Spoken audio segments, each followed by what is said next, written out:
નમસ્કાર, આપ જોઈ રહ્યા છો TV9 ગુજરાતી. આપની સાથે હું છું વિધિ. અમદાવાદથી મળી રહ્યા છે અગત્યના સમાચાર. શંકરપુરા અને ઉજાલા સર્કલ પાસે ડિમોલિશનની કાર્યવાહીના સમાચાર મળી રહ્યા છે.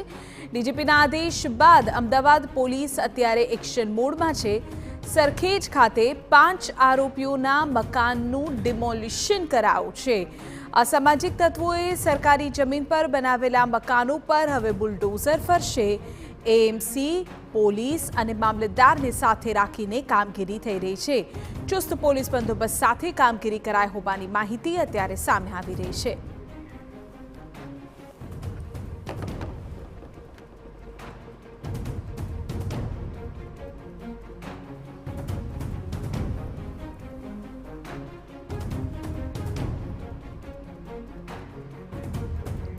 આજ મુદ્દે વધુ જાણકારી મેળવીએ. અમારા સંવાદદાતા જિગ્નેશ પટેલ આપણી સાથે લાઈવ જોડાઈ ગયા છે. જિગ્નેશ, શું કાર્યવાહી આપની આસપાસ અત્યારે જોઈ રહ્યા છો? કોની હાજરીમાં કાર્યવાહી થઈ રહી છે? કેટલા ગેરકાયદે બાંધકામો પર ફરશે બુલડોઝર?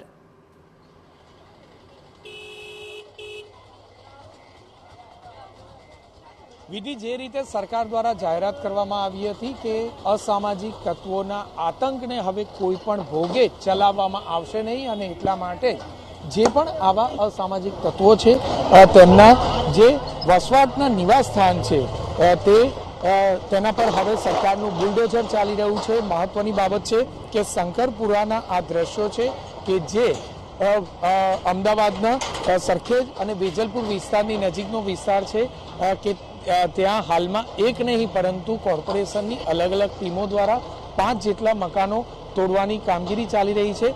નોંધપાત્ર બાબત છે કે સમગ્ર આરોપીની વાત કરવામાં આવે કે જે વ્યક્તિઓના મકાન છે, લક્ષ્મણસિંહ ઉર્ફે કૃષ્ણા રાઠોડ કે જેની સામે 9 જેટલા ગુના નોંધાયા છે, બાબુભાઈ રાઠોડ જેમના સામે 23 જેટલા ગંભીર ગુનાઓ નોંધાઈ ચૂક્યા છે, જેમનું મકાન તોડવાની કામગીરી કરવામાં આવશે.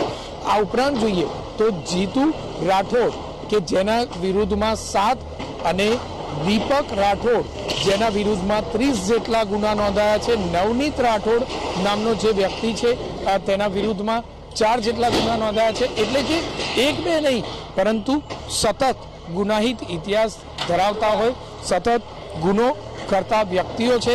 આ તમામ વ્યક્તિઓના મકાનો પર હવે બુલડોઝર ફરી રહ્યું હોય તે પ્રકારના દ્રશ્યો અહીં જોવા મળી રહ્યા છે.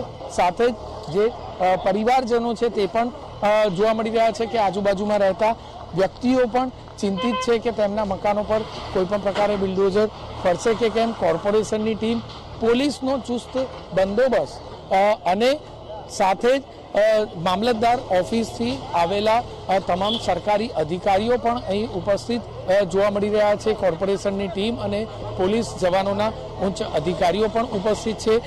કોઈ પણ ભોગે હવે એક બાબત સ્પષ્ટ છે વિધિ કે અસામાજિક તત્વો દ્વારા થતા આતંકને હવે સરકાર ચલાવી લેવાના મૂડમાં નથી, અને એટલા માટે જ કડકમાં કડક કાર્યવાહી કરવાના આદેશો કરવામાં આવ્યા, અને આ જ આદેશના પગલે હવે કામગીરીની શરૂઆત થઈ ચૂકી છે. વિધિ, બિલકુલ જિગ્નેશ, આગળ પણ આપની પાસેથી સતત અપડેટ મેળવીએ છીએ. અમારા સંવાદદાતા જે પ્રકારે દ્રશ્યમાં બતાવી રહ્યા છે તે અનુસાર અસામાજિક તત્વો સામે એક્શન લેવાની શરૂઆત થઈ ચૂકી છે.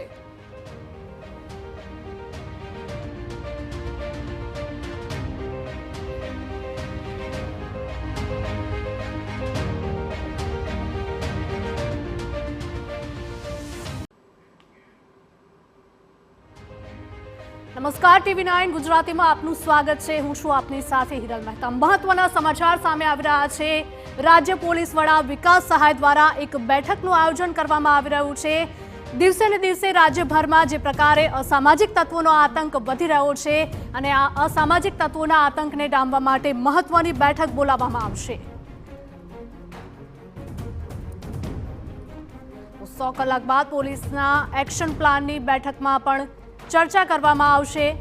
કઈ રીતે અસામાજિક તત્વો સામે કાર્યવાહી કરવી તે અંગે પણ ચર્ચા કરવામાં આવશે. ત્યારે રાજ્યના વિવિધ જિલ્લાની લો એન્ડ ઓર્ડરની પરિસ્થિતિને લઈને ચર્ચા